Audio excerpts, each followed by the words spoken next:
आज प्रस्तुत है चौलाई का साग। चौलाई पौधों की एक जाति है जो पूरे विश्व में पाई जाती है।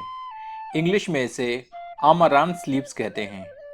जहां अधिकतर साग सर्दियों में उगाए जाते हैं, वहीं चौलाई को गर्मी और वर्षा के समय में उगाया जा सकता है। चौलाई पौधों की उन नस्लों में से एक है जो कि प्रोटीन से भरपूर होती हैं। यह एंटीऑक्सीडेंट से भरपूर होता है, जिसमें गैलिक एसिड और वेनिलिक एसिड शामिल हैं, और एंटीऑक्सीडेंट्स उम्र बढ़ने के संकेतों से लेकर हृदय रोग तक सब कुछ कम करने में मदद करते हैं। चौलाई iron, calcium, vitamin C, phosphorus, selenium और मैग्नीशियम का अच्छा स्रोत है। चौलाई की एक सर्विंग में आपको मैग्नीज की दैनिक खुराक मिलती है, जो कि एक महत्वपूर्ण माइक्रोन्यूट्रिएंट है। मैग्नीज शरीर में चल रही 300 से अधिक एंजाइम रिएक्शंस में महत्वपूर्ण भूमिका निभाता है, जिसमें इम्यून रिस्पॉन्सेज, हार्मोन क्रिएशन, यहाँ तक कि ब्लड और बोन फॉर्मेशन भी शामिल हैं। तो ऐसे अधिकतर लाभों से भरी होते हैं ये चौलाई के पत्ते। चलिए बनाते हैं चौलाई का साग इस विधि से। मित्रों, आपसे आग्रह है कि मेरे पर्सनल ब्लॉग, जो कि ट्रेवल, फिटनेस और हेल्दी फूड पर आधारित है, उसे सब्सक्राइब कर मुझे प्रोत्साहित करें। इस पर्सनल ब्लॉग का लिंक आपको डिस्क्रिप्शन बॉक्स में मिल जाएगा। कुछ समय पहले मैंने अपने इस ब्लॉग पर कड़कनाथ मुर्गे की एक हेल्दी रेसिपी अपलोड की है और इसके विभिन्न गुणों के बारे में बताया है। कृपया कमेंट करके बताएं यह आपको कैसा लगा। यह आधा किलोग्राम चौलाई का साग है। सारे तनों से पत्तियां तोड़ लेते हैं।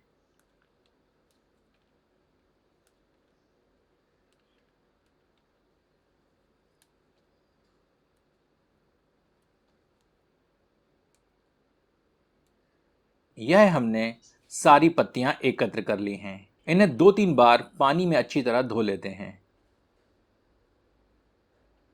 इसे साधारणतया काट लेते हैं।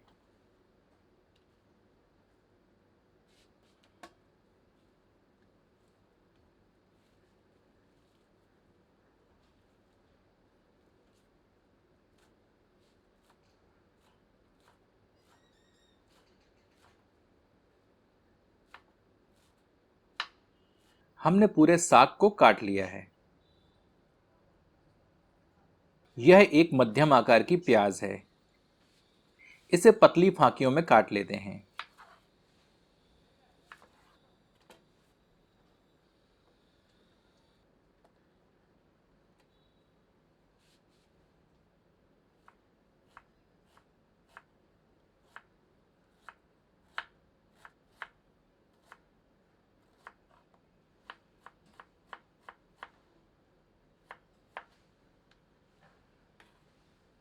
दो हरी मिर्चों को टुकड़ों में काट लेते हैं।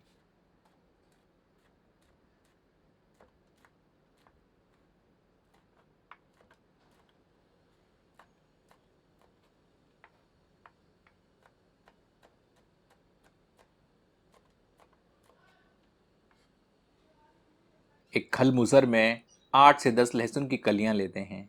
इसमें 2 साबुत लाल मिर्च तोड़कर सम्मिलित करते हैं।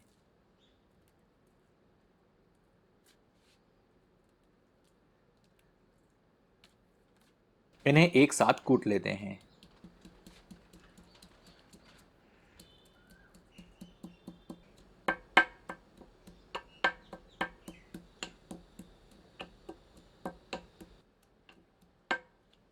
अब एक बर्तन में 2 से 3 टेबल स्पून सरसों का तेल गर्म करते हैं।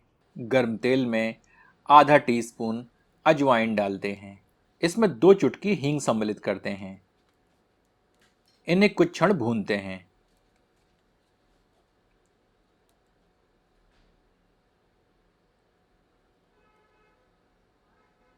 अब प्याज सम्मिलित करते हैं। इसे मध्यम आंच पर सुनहरा दिखने तक भून लेते हैं। हम यहाँ साग बनाने के लिए कास्ट आयरन के एक बर्तन का प्रयोग कर रहे हैं, और वैसे भी साग लोहे के बर्तन में बनता है तो उसका स्वाद अलग ही होता है।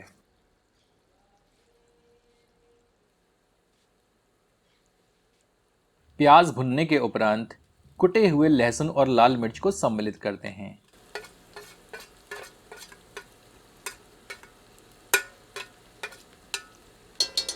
इसे प्याज के साथ मिलाकर 1 मिनट भून लेते हैं।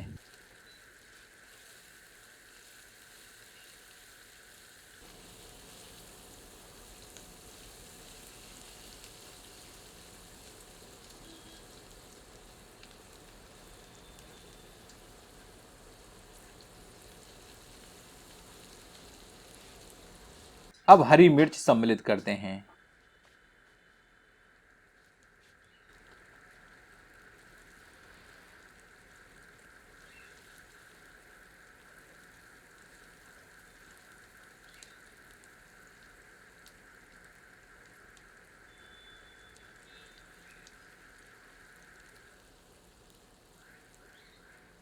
कुछ क्षण भूनने के उपरांत कटी हुई चौलाई सम्मिलित करते हैं।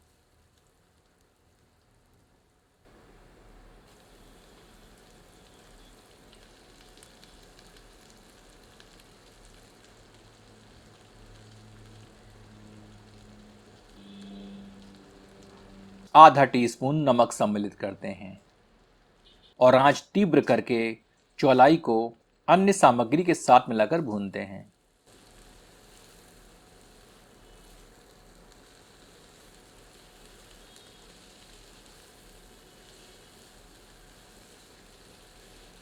दो से 3 मिनट इसे भूनते हैं ताकि चौलाई अपना रस छोड़ दे।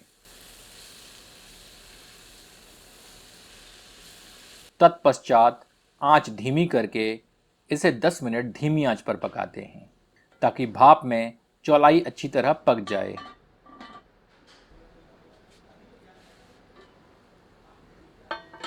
नमक चखकर स्वादानुसार अतिरिक्त नमक मिला देते हैं।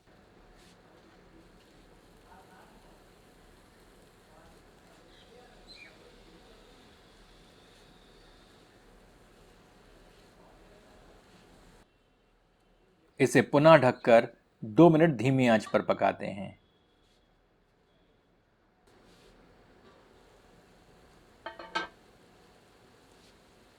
हमारा चौलाई का साग पक चुका है।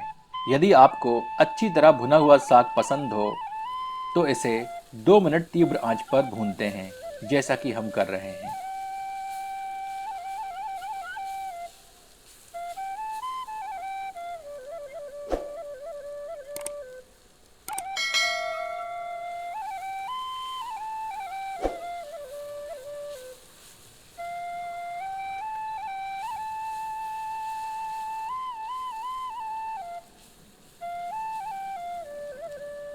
देखिए, अच्छी तरह भुनने के उपरांत साग कितना खिला खिला दिख रहा है।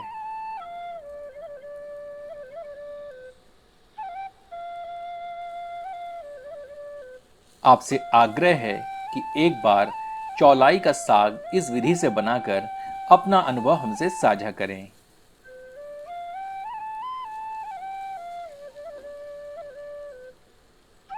चलिए इसे प्याज, हरी मिर्च और रोटी के साथ परोसते हैं।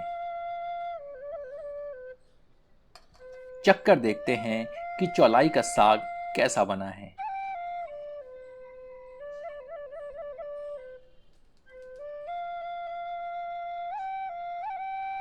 वाह, मजा आ गया। एकदम गांव की याद आ गई। प्याज और हरी मिर्च के साथ तो यह बहुत ही स्वादिष्ट लग रहा है। तो आनंद लीजिए चौलाई का साग अपनों के साथ। यदि आपको यह प्रस्तुति पसंद आई हो तो कृपया इसे अपनों के समक्ष साझा करें।